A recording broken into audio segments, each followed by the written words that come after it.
Figures released today by Shelter Scotland stated that almost 5,000 children are currently living in a temporary accommodation, meaning that they won't be in a permanent housing for Christmas. They're currently campaigning for Alex Salmond to introduce guidelines for temporary accommodation.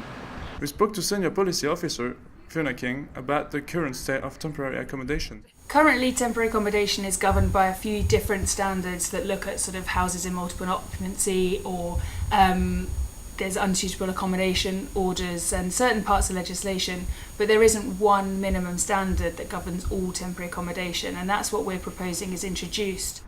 Between 2012 and 2013, 18,000 children were living in households accepted as homeless in Scotland. And out of those who made homeless applications, 29% had dependent children.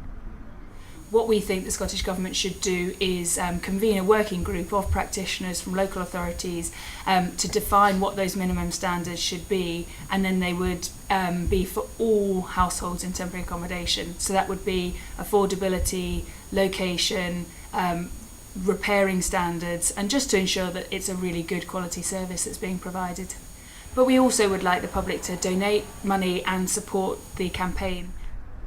With the festive season approaching, Shelter Scotland are working to help thousands of children and their families who have lost their home. Shelter needs everybody's support to ensure every child has a home in time for Christmas.